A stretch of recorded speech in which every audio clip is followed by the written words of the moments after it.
What if you need help being the dad that you want to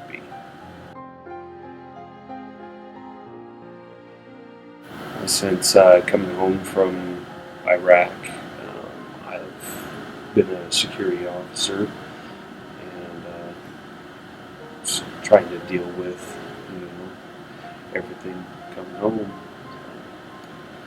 Coming from, one completely different lifestyle to another was extremely tough. When my kids got put into foster care, primarily the fear was because of my anger issues, the stuff going on with me.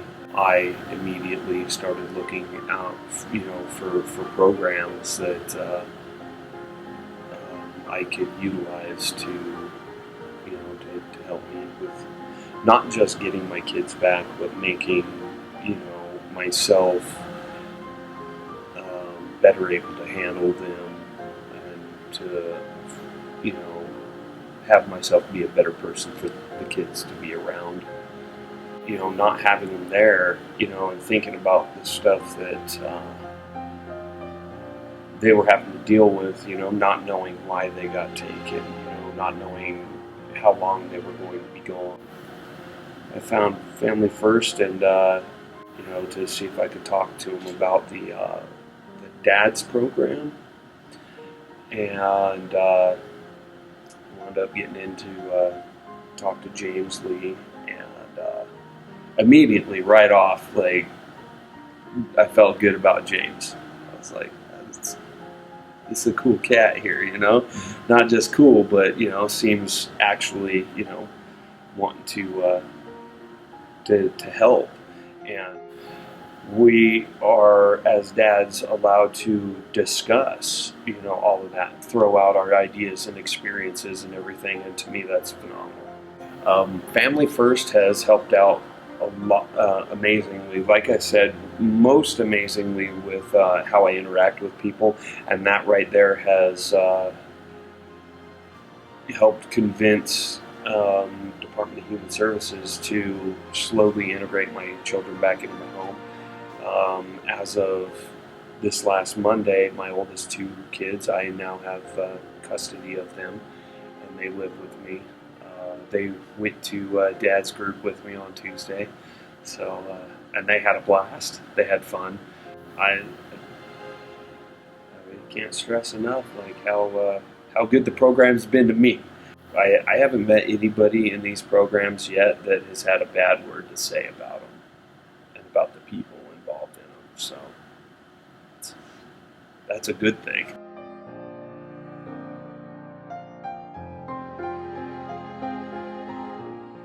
What if your dream was to live independently?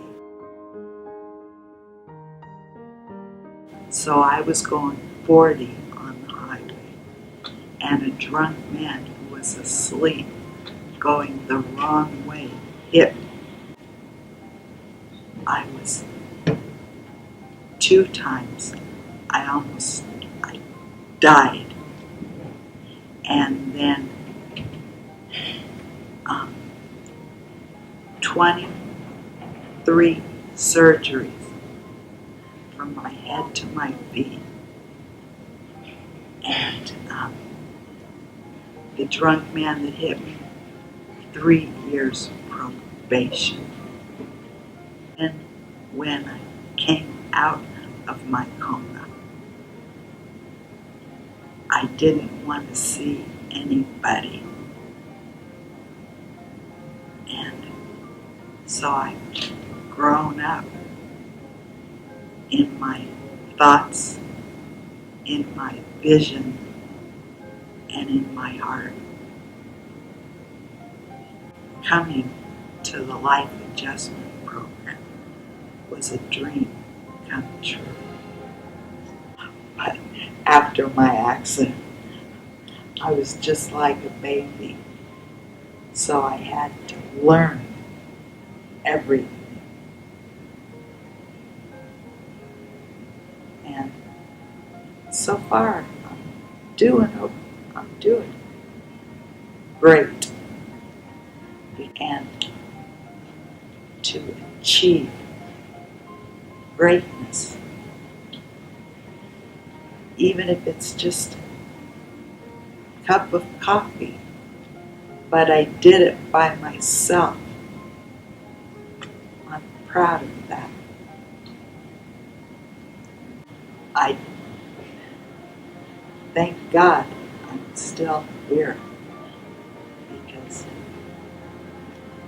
every day it's something that I can reach up and touch and say, yay. My spirits grew, and the love of the staff people, and now I love myself because of it.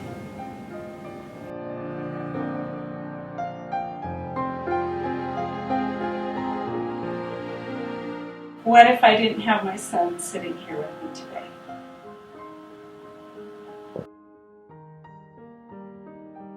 Jacob is autistic, and he's been on medication to help manage his stress. And as he became older and a teenager, we noticed that his stress and anxiety level kept going up and up and up, and it just seemed uncontrollable. It just felt like that life wasn't worth living. I just wanted him to experience the joy of life. Life really has a lot to offer.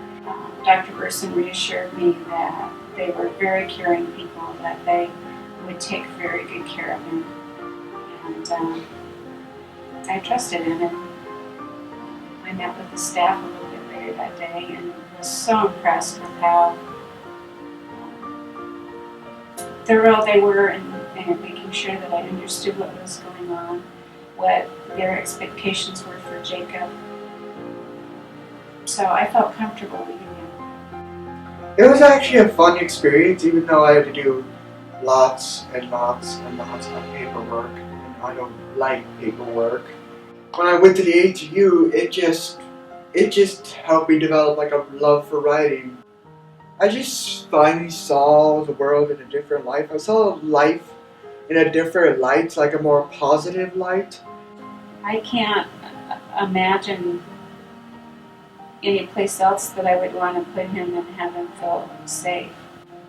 Now that I have a son who dealt with these issues of suicide and thoughts of suicide, one of my frustrations is that there aren't enough resources available for kids.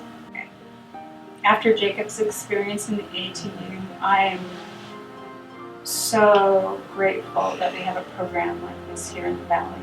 I just want to live my life. I want to have happy experiences that all my brothers and sisters have. Like I want to get married, have a family, become an author, and I just want to enjoy life. Sometimes one of the things I've learned about Jacob is that we used to put everything under the banner of autism, and now I recognize that he's much more than just autistic, but he's a human being that has feelings and emotions and struggles like the rest of us. And, you know, the autism is just a piece of him. It's not who he is. It's just the mirror he looks through the world, and he's just a delight. I just enjoy him so much.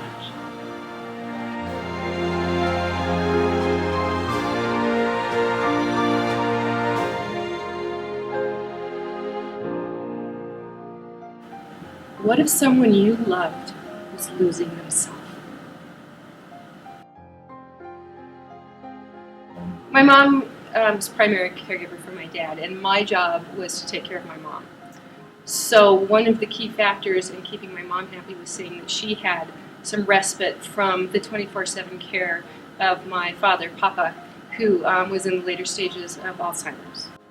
We were lucky that he remained himself for most of the time, and that was due in great part to the education that we received through Daybreak as to what to expect in the different stages, and our real confidence that Lori and the staff at Daybreak were taking care of him in the best way possible.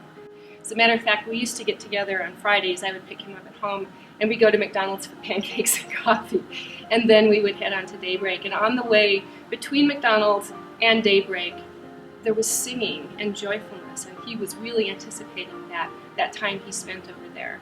All the activities that they did, his friends that were there, it was just an all-around great experience.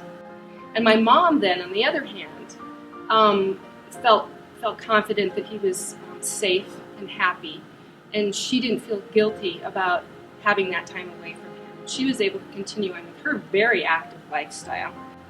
What's really special about Daybreak is the staff. The facility's fantastic. It looks like home. And they were just finishing up one of the musical activities, and the music was still playing, and people were kind of standing around or sitting around, and this silly song came on, and my dad grabbed my hand, and we were dancing around in the floor. But it was just it's one of the best memories I have from him. It was really important to keep him at home. We're a very close family. We would have missed him terribly had he had to go to a nursing home. As it worked out, my father passed away in January. He came to Daybreak, I think, until the last couple of weeks, where he just wasn't feeling too great. He had a few days of at-home hospice care, and he passed away at home. That was the perfect plan for us. I mean, that's what he wanted, that's what we wanted, and Daybreak made that possible. I'm really proud that United Way is a funder of this program, because it's meant the world to my family.